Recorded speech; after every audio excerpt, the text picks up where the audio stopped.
One thing that employees will never understand is cash flow. But this is the struggle that a lot of business owners have, and really myself. I've had this struggle as we started to see more success in the business. I've also felt more of the pressure and continue to have more income come in.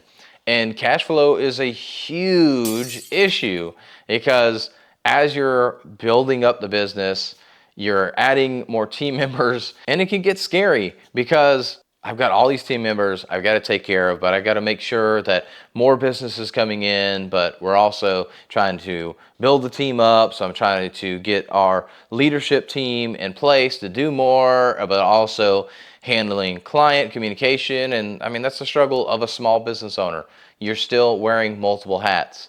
And cash flow is a huge thing. And so knowing my numbers, knowing where we're trying to go is something that I'm constantly looking at. I think as business owners, we're all looking at that a lot of our employees don't see. They just see that steady paycheck. They don't understand the severity of them not getting things done on time, the severity of if we're not going to bring in more income, what are we going to do? What are the decisions we need to make? How are we going to make that happen? We're not getting paid nearly anything at all. We got employees making more money than us. And the other thing that I think about is just what am I going to do if I'm going to commit to some marketing efforts? I'm going to commit to going to these trade shows and events. But now I've got this money committed, but what return am I going to get? I want to make sure that we're not failing on fulfillment, but I also see that if we don't close out some of these deals or finish the builds, in our case, doing job tread build outs, that we can't go on to the next one and sell the next person to bring in more cash flow, be able to continue to grow the business, to be able to pay everybody. And that's actually something I've changed a little bit. I've started to talk through that with my team to say, hey, I need to know the status where you're at. So as you know, I'm still in the sales role as well.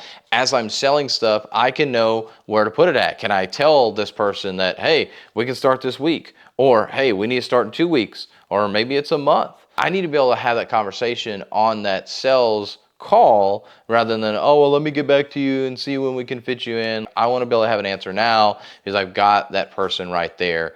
And then I can also say, hey, let's put a deposit down to get you in place. There's all sorts of things that you as the business owner and salesperson can do, but without the feedback from your team who's fulfilling your services, it's hard to know what that is. But you're doing 500 other things. You can't look at all those things in a detailed level to see that. Plus, you don't know what's going on for that person necessarily on each individual job that they might be on, where they're stretched thin at you. But it's about that open communication. When it comes to cash flow, is that you have to get your team on board to understand the importance of giving those status updates. And this is something that has really helped our cash flow, is it went from, okay, I'm just trying to figure it out in the background, not saying anything, to starting to tell our employees, we need to get this done. This is the timeline we set. This is how I'm really trying to set our sales cycle to make sure that we're bringing more people in.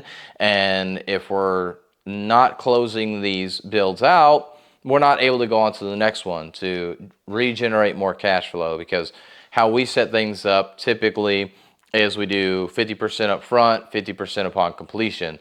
So we get a good chunk at the beginning, then we do work, and then finally getting some more at the end. But then there's a 4 to 6 week stretch between that. And so really trying to time that out properly is something that I've been trying to let the team know about, that, hey, we need to get these things closed out so we can continue to move on, so we can get paid by the client. It's not that we're trying to say, oh, you're just money to us, you're just another build, another number. We want to do a great service. So I also stress that to our team as well. But hey, we need to try and close these things out, because for your team members, they're getting paid no matter what. They see that side. They see that whether it be a salary or hourly wage, they are getting paid every 2 weeks or every week, however your pay cycle is. But you, as the business and business owner, are not. And they need to understand that side of things. Don't cut corners, finish things up for sure, but they need to understand that. And once I started explaining that to my team, cash flow did start getting better. people actually started operating and taking a bit more ownership as well, which was really cool to see. Let's finish this out because I want to make sure that we have the cash flow to stay in business, but you're not ready for that. And so I can know when to place these jobs so that way you're able to fulfill them, but also not feel overwhelmed because now instead of, let's say, 2 builds at once, you've got 6 builds at once. At some point, I know where that capacity lies, but I also need to have that feedback from them to know, are they able to take that on? Is this client, we're waiting for feedback before we can finish? What's going on, so I can know how to place those jobs with each of our individual job trade specialists. So same thing for you. I think that's something that if you're not doing with your team, you should be doing, talking through that cash flow, even talking about some of the financial numbers on a high level view. Of course, you're talking about gross, where you're at, but you could talk about your profits, what the targets are that you're trying to get to on a monthly rate for your income. And when you're telling them that, that gets them bought in. At the end of the day, it's all about having them powered with the knowledge so they can do those things so that they can help the business out. Just trying to make sure that the server stays live. Like, okay, cool. Some people like that. They still like to hear about those other things. So share about your cash flow concerns. Share about the business and what's going on. It's only going to help you and your team.